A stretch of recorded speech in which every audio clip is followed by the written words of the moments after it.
My sister Emma had always been my favorite person in the world. Growing up, she was more than just an older sibling. She was my protector, my confidant, and my best friend. When our parents fought, she was the one who would sneak into my room, pulling the covers over both of us as we whispered about running away to some far-off place where things made sense. She was the one who told me I could be anything I wanted to be, who always had my back no matter what. But all of that changed when she met Mark. From the moment I met him, something felt off. He was charming in that way people are when they've practiced. Too smooth, too perfect. Emma was completely smitten, though. She ignored my warnings, brushing off my concerns like they were just the overprotective worries of a little brother. I saw the way he spoke to her when no one else was around, how his grip on her arm tightened just a little too much when he was upset, how his smile never quite reached his eyes when she wasn't looking, but she wouldn't hear it. She was in love, and that was all that mattered. When they got engaged, I knew I couldn't support it. I refused to pretend everything was fine, to smile for the sake of keeping the peace. I told Emma I wasn't coming to the wedding, that I wouldn't stand by and watch her throw her life away. She had been hurt when I said it, but I thought deep down, maybe she understood. Maybe some part of her knew I was right. Then my father found out. He confronted me in the kitchen one night, his voice low and steady in that way that meant he wasn't asking. He was telling. "You're going to the wedding," he said simply. I shook my head. "No, I'm not." His expression didn't change. "If you don't, I stop paying for college." For a moment, I thought I had misheard him. "What?"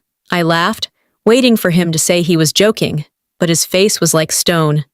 "I won't argue with you. Family comes first. If you can't even show up for your own sister's wedding, I won't be paying another dime for your education." I stared at him, my heart pounding. "You're willing to mess up my future because I don't want to watch Emma ruin hers?" He didn't even flinch. "You're going!" I felt trapped. He knew I couldn't afford tuition on my own. I had a scholarship, but it didn't cover everything.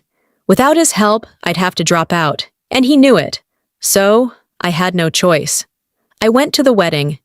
The venue was beautiful, decorated exactly the way Emma had always dreamed. She looked stunning in her dress, but when I looked into her eyes, I didn't see the excitement a bride was supposed to have.